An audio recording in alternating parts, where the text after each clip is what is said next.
ஆளுநர் தங்களை ஆட்சி அமைக்க அழைக்கவில்லை என்பதை எதிர்த்து கருத்துக்களை சொல்வதற்கு தாவேகா என்பது யோசிக்கிறது. கடுமையான கருத்துக்களை சொல்வதற்கு பின்வாங்குகிறது. ஏற்கனவே கொடுக்கப்பட்டிருக்கூடிய இடஒதுக்கீடுகளை பறிக்கக்கூடிய அயோக்கியத்தனங்களைத்தான் பிஜேபி என்பது செய்யும் என்பதை நாம் எல்லோரும் அறிந்திருக்கிறோம். ஆனால் உங்கள் கைகளில் இருக்கக்கூடிய விஷயங்களை நீங்கள் செய்ய முடியும். நீங்க 3.5% இடஒதுக்கீடு இருக்கிறது. இஸ்லாமியர்களினுடைய நெடுநாளைய கோரிக்கையாக அந்த 3.5% இடஒதுக்கீடு அதிகரிக்கப்பட வேண்டும் என்கின்ற கோரிக்கை என்பது இருக்கிறது. அதை நிறைவேற்றப்பட வேண்டும். எந்த அளவிற்கு ஒவ்வொரு துறைகளிலும் இஸ்லாமியர்கள் சிறுபான்மையினர் இருக்கிறார்கள் என்கின்ற ஒரு வெள்ளை அறிக்கை வெளியிடப்பட்டு அதிலே ஒவ்வொருத்தருடைய சதவீதத்திற்கு உட்பட்டார் போன்று அவர்களுடைய பங்களிப்பு என்பது உறுதி செய்யப்பட வேண்டும். இதை வரக்கூடிய அரசாங்கம் என்பது செய்ய வேண்டிய கட்டாயம் என்பது இருக்கிறது. இதை குறித்து அலிமல் புகாரி என்பவர் கருத்து தெரிவிக்கக்கூடிய நேரத்தில் அவரை நீங்கள் தூக்கி எறிகிறீர்கள். இதற்கு முன்னாடி அசினா சையத் என்று சொல்லப்படக்கூடிய ஒரு இஸ்லாமிய பெண் சீட்டு கிடைக்கவில்லை என்று சில கருத்துக்களை சொன்னதற்காக அவர்களை தூக்கி எறிந்திருக்கிறீர்கள். இவ்வாறு கருத்துக்களை சொல்லக்கூடியவர்கள் எல்லாம் தூக்கி எறியக்கூடிய வழக்கம் என்னைக்கு காங்கிரஸ்ல வந்தது என்று தெரியவில்லை. இஸ்லாமியர்கள் கருத்து சொன்னா மட்டும்தான் நீங்க தூக்கி எறிவீர்களோ என்கின்ற ஒரு கேள்வி கூட வருகிறது. ஏனென்றால் பிரவீன் சக்கரவர்த்தி என்பவர் பல கருத்துக்களை சொன்னார். அவரை தான் நீங்க கூட்டிட்டு போய் தாவேகாவோட அந்த கூட்டணி விஷயங்கள்ல நீங்க கூட்டிட்டு போறீங்க. அதே மாதிரி மாணிக்கம் தாகூர் பல கருத்துக்களை சொன்னார். அவரை நீங்க கூட கூட்டிட்டு அலையறீங்க. ஒட்டுமொத்தமாக காங்கிரஸில் பணம் வாங்கி கொண்டு பதவிகள் கொடுக்கப்படுகிறது என்பதை வெளிப்படையான குற்றச்சாட்டுகளை வைத்த ஜோதிமணி இன்னும் இருந்து கொண்டிருக்கிறார். இஸ்லாமியர்கள் உங்களுக்கு கிள்ளிக்கிறை. அஸ்ஸலாமு அலைக்கும் ரஹ்மத்துல்லாஹி பரக்காத்துஹு. கண்ணியத்திற்குரிய சகோதரர்களே, சகோதரிகளே, செய்தியும் சிந்தனையும் என்கின்ற நிகழ்ச்சியின் வாயிலாக தினந்தோறும் பத்திரிகைகளில் வரக்கூடிய செய்திகளையும் அது குறித்த நமது பார்வைகளையும் பார்த்து வருகிறோம். அந்த அடிப்படையில் பரபரப்பான அரசியல் சூழலில் நடைபெற்றுக் கொண்டிருக்கக்கூடிய எண்ணற்ற நிகழ்வுகள் நம்முடைய பார்வைகளுக்கு வந்து கொண்டிருக்கிறது. இந்த வீடியோ பதிவு செய்யப்பட்டு கொண்டிருக்கக்கூடிய இந்த நேரத்தில் தாவேகா ஆட்சி அமைக்கும் என்றும் அமைக்க ஆதரவுகள் இன்னும் இல்லை என்றும் செய்திகள் வந்து கொண்டு இருக்கின்றன. இதுவரை ஆட்சி அமைப்பதற்கு அதிகாரப்பூர்வமாக ஆளுநரிடமிருந்து எந்த விதமான உத்தரவும் வரவில்லை. ஏற்கனவே சென்னைக்கு வர சொல்லப்பட்டிருந்த தாவேகாவினுடைய எம்எல்ஏக்களுக்கு மெசேஜ் அனுப்பப்பட்டு நீங்கள் திரும்ப இங்கே வர வேண்டாம் சென்னைக்கு என்று மெசேஜ் அனுப்பப்பட்டதாக செய்திகள் வந்து கொண்டு இருக்கின்றன. என்ன நடக்கப் போகிறது என்பதை பொறுத்து இருந்து பார்ப்போம். இந்த நேரத்தில் சில முக்கியமான தகவல்களை நாம் பதிவு செய்து கொள்ள விரும்புகின்றோம். ஒரு 118 இடங்கள் வந்துவிட்டுமே ஆனால் அவர் தனி பெரும்பான்மை என்கின்ற ஒரு சூழல் என்பது இருக்கிறது. ஆனால் இந்த 118 பேரினுடைய பெயர்களை கொடுப்பதும் அவர்களை குறித்து தெளிவான அந்த கடிதங்களை கொடுப்பதும் இதற்கு முன்னர் நடைமுறையில் இருந்ததா என்கின்ற கேள்வி என்பது வருகிறது. இதற்கு முன்னர் பாஜக ஆளக்கூடிய மாநிலங்களில் இப்படிப்பட்ட முறைதான் பின்பற்றப்பட்டதா என்கின்ற கேள்வியும் வந்து கொண்டு இருக்கிறது. ஒரு மீம்ஸ் கூட ஒன்று போய்கிட்டு இருந்துச்சு. எப்படின்னு சொல்லி கேட்டிங்கன்னா, ஒரே ஒரு பாஜக எம்எல்ஏ இருக்கிறார். அந்த ஒரு பாஜக எம்எல்ஏவை ஆட்சி அமைப்பதற்கு அழைத்து விட்டு உங்களுக்கு பெரும்பான்மை நிரூபிப்பதற்கான காலம் 5 வருடங்கள் என்று விளையாட்டாக ஒரு செய்தி சுற்றி கொண்டிருந்தது. இதே போன்று மகாராஷ்டிராவிலே ஆட்சி அமைத்தது, வடகிழக்கு மாநிலங்களிலே ஆட்சி அமைத்தது என்று பல விஷயங்களில் ஆளுநர்களினுடைய உதவியோடு பாஜக என்பது ஜனநாயகத்தை படுகொலியில் தள்ளி குழி தோண்டி புதைத்திருக்கிறது.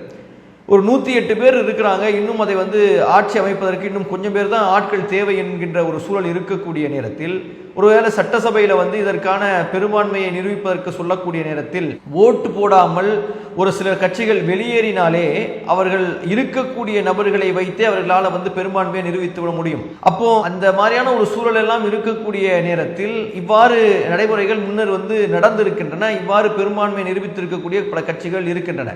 முக்கிய எதிர்க்கட்சியாக வருவதற்கு வாய்ப்பு இருக்கக்கூடிய திமுக இந்த ஆட்சி அமைப்பதில் எங்களுக்கு எந்த விதமான தடையும் இல்லை என்று சொல்லிட்டாங்க. 6 மாச காலம் நாங்கள் பொறுத்திருப்போம் என்று சொல்லிட்டாங்க. மக்கள் தீர்ப்பை மதிக்கிறோம்னு சொல்லியதற்கு பிறகு எதற்காக ஆளுநர் இவ்வாறு செய்கிறார் என்கின்ற கேள்வி என்பது வருகிறது. தாவேகாவோடு காங்கிரஸ் போய் சேர்ந்ததுனால அந்த ஆட்சி அமைப்பதை தடுப்பதற்கான முயற்சிகளில் இந்த ஆளுநர் ஈடுபட்டு கொண்டிருக்கிறார் என்கின்ற ஒரு சூழல் என்பது வருகிறது. அப்போ பாஜகவினுடைய கைப்பாவையாக இயங்கிக் கொண்டு இருக்கக்கூடிய ஆளுநர்கள் தங்களுடைய அந்த நடைமுறையை மாற்றிக்கொள்ளவே இல்லை என்கின்ற ஒரு சூழல் என்பது இருக்கிறது. இங்கிருந்து அங்கு போயிருக்கக்கூடிய RN ரவி வெஸ்ட் பெங்காலில் இதே காரியங்களை செய்கிறார். இப்போ புதுசாக வந்திருக்கக்கூடிய அர்லேக்கரும் இப்படிப்பட்ட ஒரு காரியத்தை செய்கிறாரா என்கின்ற ஒரு சூழல் என்பது இருக்கிறது. ஆட்சியில் வரக்கூடியவர்கள் யாராக இருந்தாலும் அவர்கள் வருவதில் நமக்கு உடன்பாடு இருக்கிறதோ இல்லையோ, மக்கள் வழங்கி இருக்கக்கூடிய தீர்ப்பை மதிக்க வேண்டியது ஒரு ஆளுநருடைய கடமை என்பதை நாம் பதிவு செய்து கொள்ள விரும்புகின்றோம். இவ்வாறு அயோக்கியத்தனங்களை தொடர்ச்சியாக செய்து கொண்டதனுடைய விளைவைத்தான் இன்னைக்கு பாஜக சந்தித்திருக்கிறது. இந்த தேர்தலில் மிகப்பெரிய ஒரு வெற்றி, மிகப்பெரிய ஒரு சிறந்த ஒரு செய்தி என்று நாம் எடுத்துக்கொள்ள வேண்டுமேயானால், பாஜக என்பது படுகொலிக்குள் தொல்லப்பட்டு இருக்கிறது. சென்ற தேர்தலில் 18% வாக்குகளை வாங்கி கொண்டோம் என்று பீத்திக் கொண்டு அலைந்து கொண்டிருந்த பிஜேபி இந்த தடவை 2.98% என்று 3%க்கும் கீழாக அவர்களுடைய வழக்கமான அந்த ஓட்டு சதவீதத்தை நோக்கி சென்றிருக்கிறார்கள். அல்லது அதைவிட இன்னும் கீழ் நோக்கி செல்லக்கூடிய வாய்ப்புகளும் இருந்து கொண்டு இருக்கிறது. பாஜக தன்னுடைய மிக முக்கியமான இடங்கள் என்று கருதப்படக்கூடிய கன்னியாகுமரியிலையும் கோயம்புத்தூர்லையும் வாஷ் அவுட் ஆயிருக்கிறாங்க. பெரிய பெரிய ஆட்கள் என்று கருதப்பட்ட தமிழிசை, வானதி என்பவர்கள் எல்லாம் 3ஆம் இடத்திற்கு தள்ளப்பட்டு இருக்கிறார்கள். படு தோல்வியை பிஜேபி சந்தித்திருக்கிறது. யார் என்றே பெயர் தெரியாத ஒருவர் நீலகிரி மாவட்டத்தில் ஜெயிச்சிருக்கிறார். கோயம்புத்தூர் காலி ஆயிடுச்சு. அதே மாதிரி கன்னியாகுமரி மொத்தமாக வாஷ் அவுட் ஆகி போச்சு. இப்படிப்பட்ட ஒரு தீர்ப்பை தமிழக மக்கள் வழங்கி இருக்கக்கூடிய நேரத்தில் இந்த தமிழக மக்களுக்கு பெரும்பான்மையான இஸ்லாமியர்களின் சார்பாக நன்றி சொல்லிக்கொள்ள நாம் கடமைப்பட்டு இருக்கின்றோம். ஆட்சி மாற்றத்தை இந்த மக்கள் விரும்பினாலும் கூட, அனுபவம் இல்லாதவர்களை ஆட்சியில் அமர்த்துவதற்கு அவர்கள் முடிவை எடுத்தால் கூட, அயோக்கியர்களை ஆட்சிக்கு கொண்டு வரக்கூடாது என்பதில் தமிழக மக்கள் மிக முக்கியமாக கண்ணும் கருத்துமாக இருந்திருக்கிறார்கள் என்பதை இந்த தீர்ப்பின் மூலமாக நம்மால் அறிந்து கொள்ள முடிகிறது. இந்த நேரத்தில் தமிழக இஸ்லாமியர்கள் இதில் இருந்து என்னென்ன விஷயங்களை எல்லாம் இந்த தமிழக மக்களுக்கு சொல்ல விரும்புகிறார்கள், என்ன செய்தியை சொல்லியிருக்கிறார்கள் என்பதை நாம் அறிந்து கொள்ள வேண்டும். இந்த செய்திகளை நம்ம ஒவ்வொன்றாக பார்க்க வேண்டிய ஒரு தருணம் என்பது இருக்கிறது. இந்த தேர்தலுக்கு முன்னர் தாவைக்காவுக்கு வெளிப்படையான ஆதரவை எந்த விதமான பெரிய இஸ்லாமிய கட்சிகளும் பெரிய அமைப்புகளும் கொடுக்கவில்லை. அவர் அனுபவம் குறைவுடையவராக இருக்கிறார். சினிமா மோகத்தில் வாக்களிப்பது தவறு. சினிமா மோகத்தில் அவருக்கு வாக்களிப்பது என்பது சரியான ஒரு செயல் இல்லை. அவர் என்ன செயலை செய்வார் என்று வெளிப்படையாக தெரிவிக்க வேண்டும். அவர் பாஜகவுக்கு ஆதரவாக இருக்கிறாரா என்கின்ற சூழல் இருக்கிறது என்பது மாதிரியான விஷயங்கள் தெளிவுபடுத்தப்படாமல் ஓட்டுக்களை இடுவது சரியானது இல்லை என்று பல அரசியல் கட்சிகளும் அமைப்புகளும் பேசிக்கொண்டிருந்தது. அதை மனதில் கொண்டு பெரும்பான்மையான இஸ்லாமியர்கள் தங்களுடைய வாக்குகளை செலுத்தி இருக்கிறார்கள். இப்போ என்ன சொல்லப்படுதுன்னா, தாமேகா இந்த 108 இடங்களை பெற்றதுல எல்லா சமுதாயங்களினுடைய ஓட்டுகளும் இருப்பது என்று சொல்லப்படுகிறது. ஆனால் அதில் சமூக மக்கள் அமைப்புகளினுடைய வெளிப்படையாக பாசிசத்திற்கு எதிராக கருத்துக்களை தெரிவித்தவர்களை, வெளிப்படையாக பாசிசத்தை முன்னின்று எதிர்த்தவர்களை ஆதரிக்க வேண்டும் என்று முடிவு எடுத்ததை நம்மால் தெளிவாக காண முடிகிறது. உதாரணத்திற்கு சொல்வதாக இருந்தால், தமிழகத்தில் பல இடங்களில் தாவேகா வென்று இருக்கிறது. ஆனால் இஸ்லாமியர்களுடைய ஓட்டுகள் வெற்றியை தீர்மானிக்கக்கூடிய எல்லா தொகுதிகளிலும் பெரும்பான்மையான தொகுதிகளில் தாவேகா தோல்வி அடைந்திருக்கிறது. குறிப்பாக சென்னையில் இருக்கக்கூடிய எல்லா தொகுதிகளையும் வென்றிருக்கக்கூடிய தாவேகா சேப்பாக்கத்தையும் துறைமுகத்தையும் இழந்திருக்கிறது. சேப்பாக்கம் துறைமுகமும் திராவிட முன்னேற்ற கழகத்திற்கு சென்றிருக்கிறது. அங்கே இஸ்லாமியர்களுடைய ஓட்டுகள் என்பது பெரிய அளவில் இருக்கிறது. கரூர் மாவட்டத்தில் அரவக்குறிச்சி, அங்கே இஸ்லாமியர்கள் அதிகமாக இருக்கிறார்கள். பெரம்பலூர் மாவட்டத்தில் குன்னம், அங்கே இஸ்லாமியர்கள் அதிகமாக இருக்கிறார்கள். தென்காசி, கடையநல்லூர், பாளையங்கோட்டை இஸ்லாமியர்கள் அதிகமாக இருக்கிறார்கள். தஞ்சை டெல்டாவில் இருக்கக்கூடிய பல இடங்கள் இஸ்லாமியர்கள் அதிகமாக இருக்கிறார்கள். கோயம்புத்தூரில் இருக்கக்கூடிய சில பகுதிகள் இஸ்லாமியர்கள் அதிகமாக இருக்கிறார்கள். எங்கே எல்லாம் இஸ்லாமியர்கள் அதிகமாக இருக்கிறார்கள். ராமநாதபுரத்தில் இருக்கக்கூடிய பல தொகுதிகள் இஸ்லாமியர்கள் அதிகமாக இருக்கக்கூடிய தொகுதிகளாக இருக்கு. இப்படி இஸ்லாமியர்களுடைய ஓட்டுக்கள் அதிகமாக இருக்கக்கூடிய, சதவீதம் அதிகமாக இருக்கக்கூடிய பகுதிகளில் எல்லாம் திராவிட முன்னேற்ற கழகம் என்பது மிகப்பெரிய அளவிற்கு வெற்றி பெற்றிருக்கிறது. அப்போ பல அமைப்புகளினுடைய, பல சாதிகளினுடைய, பல பிரிவுகளினுடைய, பல சமூகங்களினுடைய ஓட்டுக்கள் பிரிந்திருக்கக்கூடிய நேரத்தில் இஸ்லாமியர்களுடைய ஓட்டுக்கள் மிக பெரும்பான்மையாக பாசிசத்தை நேரடியாக எதிர்க்கக்கூடிய கட்சிகளுக்கு சென்றிருக்கிறது. இனிமேல் யார் ஆட்சிக்கு வரக்கூடியவர்களாக இருந்தாலும், குறிப்பாக தாவேகா வருவதற்கான வாய்ப்புகள் தான் அதிகமாக இருக்கிறது. தாவேகா ஒருவேளை ஆட்சிக்கு வருமையானால் இனி வரும் காலங்களிலாவது பாசிசத்தை முன்னின்று எதிர்ப்பதற்கும் கடுமையான செயல்களை சொல்வதற்கும் அவர்கள் முன்வர வேண்டும். இந்த நேரத்தில் கூட ஆளுநர் தங்களை ஆட்சி அமைக்க அழைக்கவில்லை என்பதை எதிர்த்து கருத்துக்களை சொல்வதற்கு தாவேகா என்பது யோசிக்கிறது. கடுமையான கருத்துக்களை சொல்வதற்கு பின்வாங்குகிறது. அதுல இருக்கக்கூடிய அவருடைய முக்கிய நிர்வாகிகள் அதை குறித்து கருத்துக்களை சொல்வதற்கு யோசிக்கிறார்கள். அப்படிப்பட்ட ஒரு சூழல் என்பது இருக்காது. இதே நிலை முன்னர் ஆட்சியில் இருக்கக்கூடிய கட்சிகள், குறிப்பாக திராவிட முன்னேற்ற கழகம் இருந்திருக்குமே, ஆனால் அவர்கள் மிக கடுமையாக எதிர்த்திருப்பார்கள். இதுல எதிர்க்கிறதுல எந்த தவறும் இல்லைங்க. ரொம்ப அமைதியாக இவர்களை விட்டு செல்வது என்பது சரியில்லை. நீங்கள் பெருவாரியான மக்களினுடைய நம்பிக்கை இன்னும் பெறுவதற்கு பாசிசத்தை எந்த அளவிற்கு எதிர்க்கிறீர்கள் என்பதை பார்க்க வேண்டிய ஒரு சூழல் இருக்கிறது. நீங்கள் சென்ற காலங்களிலேயே பல முக்கியமான பிரச்சனைகளில் கருத்து சொல்லாமல் தவிர்த்தீர்கள். நீங்கள் உங்களுடைய திரைப்படம் வெளியாவதை கூட எதிர்ப்பதற்கு யோசித்தீர்கள். அப்படிப்பட்ட ஒரு சூழலை நீங்கள் பின்பற்றக்கூடாது என்கின்ற ஒரு கோரிக்கையை தமிழக முஸ்லிம்களின் வாயிலாக வைத்துக் கொள்கிறோம். ஏனென்றால் தமிழக முஸ்லிம்கள் யார் பாசிசத்தை மிக கடுமையாக எதிர்க்கிறார்களோ அவர்களை ஆதரிக்கக்கூடியவர்களாக இருக்கிறார்கள் என்கின்ற செய்தியைத்தான் சென்ற தேர்தல் என்பது சொல்லி இருக்கிறது என்பதை உங்களுக்கு சொல்லிக்கொள்ள விரும்புகிறோம். அதே போன்று தமிழக இஸ்லாமிய தலைவர்கள் தங்களுடைய ஆதரவை வழங்கி இருக்கக்கூடிய அந்த நேரத்தில், உதாரணத்திற்கு தமீம் அன்சாரி அவர்கள் திராவிட முன்னேற்ற கழகத்திற்கு ஆதரவை தெரிவித்திருந்தார். அவர் தன்னுடைய பதவியை ராஜினாமா செய்துவிட்டு மு.க. ஸ்டாலின் அவர்களுக்கு அந்த இடத்தை கொடுக்க போகிறேன் என்று சொல்லக்கூடிய ஒரு காட்சி வெளியாகி அது பல பேரால் பகிரப்பட்டு நெகிழ்ச்சியான பல கருத்துக்களை பதிவு செய்து கொள்கிறார்கள். அதே மாதிரி அலிமல் புகாரி என்று சொல்லப்படக்கூடிய காங்கிரஸை சார்ந்தவர், காங்கிரஸ் கட்சி முகம் சுளிக்கக்கூடிய வகையில் ஒரு இரவில் திடீரென்று நேற்று வரை இருந்த கூட்டணியில் இருந்து விலகி தாவேகாவினுடைய கூட்டணியில போய் சேருகிறது. எந்த விதமான முன்னறிவிப்பும் இல்லை, ஒரு கர்ட்டசி இல்லை, எந்த விஷயமும் இல்லாமல் ஒரு அடியாக போய் சேரும்போது அதை எதிர்த்து அவர் கருத்து சொல்கிறார். அவர் மு க ஸ்டாலினை ஆதரித்து பேசுகிறார். அதே மாதிரி IUML என்று சொல்லப்படக்கூடிய இந்தியன் யூனியன் முஸ்லீம் லீக் அவர்கள் வெளிப்படையாக சொன்ன ஒரு அறிக்கை என்னவென்றால், நேற்றும் இன்றும் நாளையும் நாங்கள் திமுகவோடு இருப்போம்னு சொல்லி சொல்றாங்க. இது எங்களுக்கு முழுமையாக உடன்பாடு இல்லை. யாரோடும் நம்ம முழுமையாக இருக்கணும் என்கிற ஒரு இது இல்லை. எந்த அமைப்பு சமூகத்திற்கு நன்மை செய்கிறதோ அந்த அமைப்போடு இருக்கிறது சிறந்தது. உதாரணத்திற்கு திராவிட முன்னேற்ற கழகத்தினுடைய கடந்த கால நடவடிக்கைகள் நமக்கு நம்பிக்கை தரக்கூடியதாக இருக்கும் பட்சத்தில் ஆதரிப்பதாக அவர்கள் முடிவெடுத்திருப்பார்களேயானால் அந்த ஆதரவை அவர்கள் அழகான முறையிலே விசுவாசத்தோடு அவர்கள் சொல்லி இருக்கக்கூடிய ஒரு காரியங்களை நாம பார்க்கிறோம். அப்போ IUML திமுகவினோடு இருக்கிறது, தமீம் அன்சாரி இருக்கிறார், காங்கிரஸிலே இருந்த அலிமல் புகாரி அவர்களுக்கு எதிராக கருத்து தெரிவித்து நீக்கப்பட்டிருக்கிறார். அப்போ இது என்ன செய்தியை மக்களுக்கு சொல்கிறது என்றால், தமிழக இஸ்லாமியர்கள் பல்வேறு அமைப்புகளை சார்ந்தவர்களாக இருந்தாலும் பல்வேறு பிரிவுகளை சார்ந்தவர்களாக இருந்தாலும் அவர்களுக்குள் பல்வேறு முரண்பாடுகள் இருந்தாலும் தங்களுக்கு கொடுத்த வாக்குறுதியை நிறைவேற்றியவர்களுக்கு நன்றியுடையவர்களாக இஸ்லாமியர்கள் இருக்கிறார்கள் என்கின்ற ஒரு செய்தியை நம்மால் பார்க்க முடிகிறது. இப்ப எந்த அளவிற்கு இஸ்லாமியர்கள் தாங்கள் கொடுத்த வாக்குறுதியில் தங்களுடைய எவ்வாறு இறைவனுக்கு நன்றி செலுத்துகிறோமோ அவ்வாறு மனிதர்களுக்கும் நன்றி செலுத்த வேண்டிய ஒரு தேவை இருக்கிறது என்பதை உணர்ந்து சில அரசியல் கட்சிகள் இவ்வாறு முடிவெடுத்திருப்பதாக நாம நினைக்கிறோம்.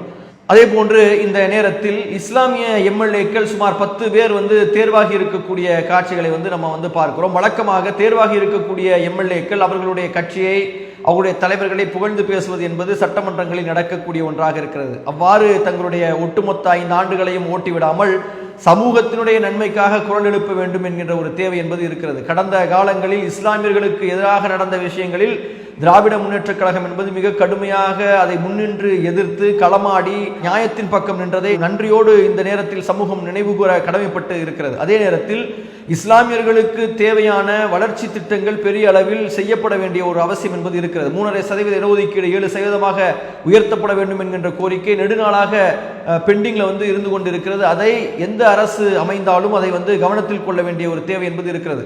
தமிழக வெற்றிக் கழகத்தினுடைய அரசு ஒருவேளை அமையுமேயானால் அதற்கான வாய்ப்புகள் அதிகமாக இருப்பது போன்று தோன்றுகிறது. அவர்கள் 2 கோரிக்கைகளை மிக முக்கியமாக அவர்கள் தங்களுடைய தேர்தல் அறிக்கையில 2 முக்கியமான விஷயங்களை குறித்து சொல்லி இருக்கிறார்கள். அதை உடனடியாக அவர்கள் பரிசீலிக்க வேண்டிய தேவை என்பது இருக்கிறது. சச்சார் கமிட்டியினுடைய அறிக்கையை நடைமுறைப்படுத்துவதற்கு ஒன்றிய அரசாங்கத்தை நாங்கள் ஆர்வம் ஊட்டுவோம், வலியுறுத்துவோம் சொல்லியிருக்காங்க. அது வலியுறுத்துவது என்பது ஒரு காலத்திலும் பிஜேபி அரசாங்கம் அதை செய்ய போவது இல்லை.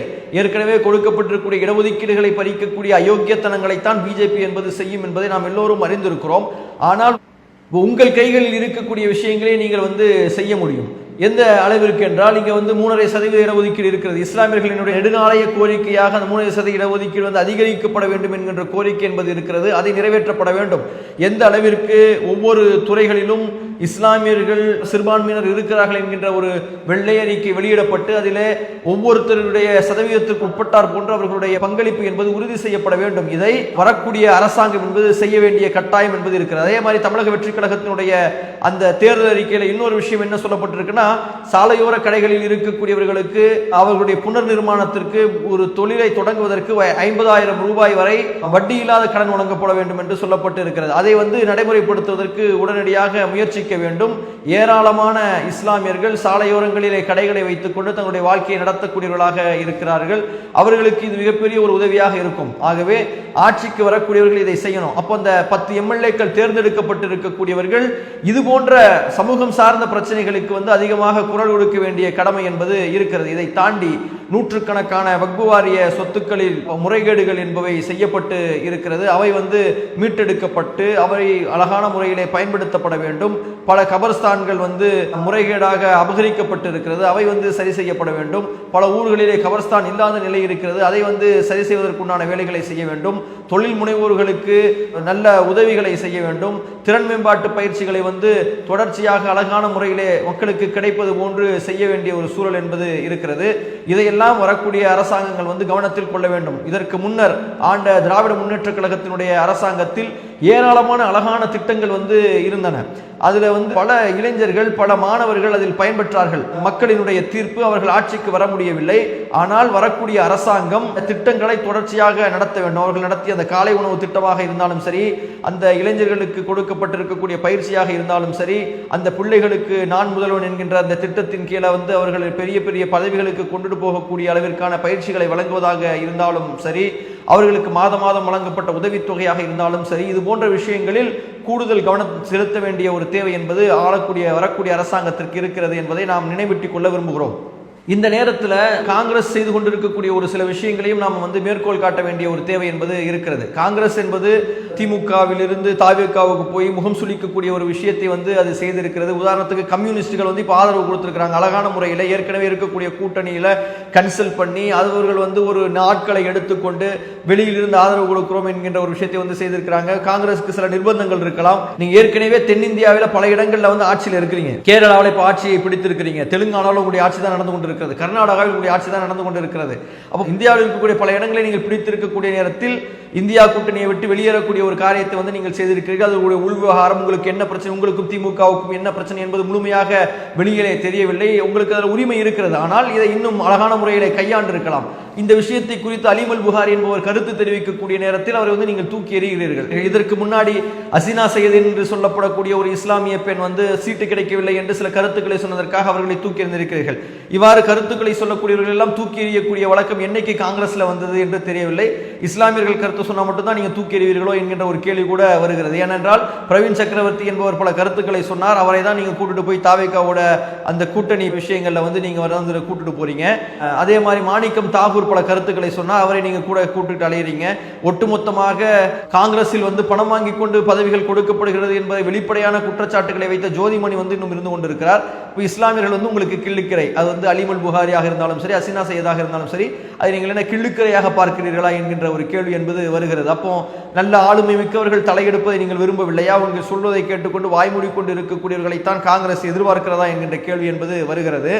இது உங்களுடைய உள்கட்சி விவகாரமாக இருந்தாலும் வெளியில் இருந்து பார்க்கக்கூடிய இஸ்லாமியுடைய இதுதான் இருக்கு. உதாரணத்துக்கு நமக்கு அலிமல் புகாரியோ அல்லது ஹசினா சையதோ மற்ற அவர்களோடு நமக்கு எந்த விதமான தனிப்பட்ட முறையிலான உறவோ அல்லது பெரிய நெருக்கமோ இல்லை.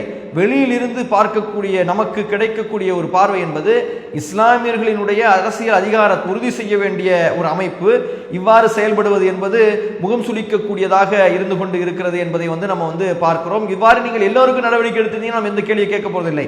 மாணிக்கம் தாகூரை நீங்கள் தூக்கி எறிந்திருப்பீர்களே ஆனால், பிரவீன் சக்கரவர்த்தி நீங்கள் தூக்கி எறிந்திருப்பீர்களே ஆனால், உங்களுடைய ஜோதி மணியை நீங்கள் தூக்கி எறிந்துவிட்டு சஸ்பெண்டாவது செய்துவிட்டு இவர்களின் மீது நடவடிக்கை எடுத்தால் ஒன்றும் கேட்க போறதில்லை. அப்ப இவங்களை எல்லாம் நீங்க தூக்கி எறிஞ்சிட்டீங்கன்னு சொன்னா கேட்பதற்கு யாரும் இல்லை என்பது மாதிரியான நடவடிக்கை என்பது இருப்பதை மக்கள் பார்த்து ரசிக்கவில்லை என்பதை சொல்லிக்கொள்ள விரும்புகிறோம். இந்த நேரத்தில் யார் ஆட்சி அமைக்கப் போகிறார்கள் என்கின்ற ஒரு சூழல் சரியாக இல்லாத ஒரு நேரத்தில் விடுதலை சிறுத்தைகள் கட்சியும் IUMலும் இதில் முடிவெடுக்க வேண்டிய ஒரு சூழல் என்பது இருக்கிறது. போகக்கூடிய ஒரு சூழலை பார்த்தால் திராவிட முன்னேற்ற கழகத்தோடு ஒரு ஒப்புதலை பெற்றோ அல்லது அவர்களோடு ஒத்திசைவோடோ வெளியிலிருந்து ஆதரவு கொடுக்கிற ஒரு சூழலை நோக்கித்தான் இந்த அரசியல் செல்லும். தாவேகா ஆட்சி அமைக்கும் என்பதை போரியான ஒரு சூழல் தான் இருக்கிறது. எதுவாக இருந்தாலும் இந்த தேர்தல் முடிவுகளை ஏற்றுக்கொண்டு ஆளுநரும் பாஜக அரசும் இங்கே இருக்கக்கூடிய தமிழக மக்களை வஞ்சிக்காமல் ஒரு புதிய அரசு உருவாவதற்கான ஒத்துழைப்பை வழங்க வேண்டும். தமிழகத்தில் இதுவரை இருக்கக்கூடிய வளர்ச்சியை தொடர்ச்சியாக கொண்டு செல்லக்கூடிய வகையில் வரக்கூடிய அரசாங்கம் அதை செய்ய வேண்டும். சிறுபான்மை மக்களினுடைய நலனை பாதுகாப்பதோடு, ஒடுக்கப்பட்ட மக்களினுடைய நலனை பாதுகாப்பதோடு, தமிழகத்தில் இருக்கக்கூடிய அனைத்து மக்களின் நலனையும் பாதுகாக்கக்கூடிய வகையில் ஆட்சி அமைய வேண்டும் என்கின்ற கோரிக்கையை வைத்தவர்களாக இந்த உரையை முடித்துக் கொள்கின்றோம். வாஹிர் வானான் அல்ஹம்துலில்லாஹ். அஸ்ஸலாமு அலைக்கும் வரஹ்மத்துல்லாஹ். அல்லாஹு அக்பர், அல்லாஹு அக்பர்.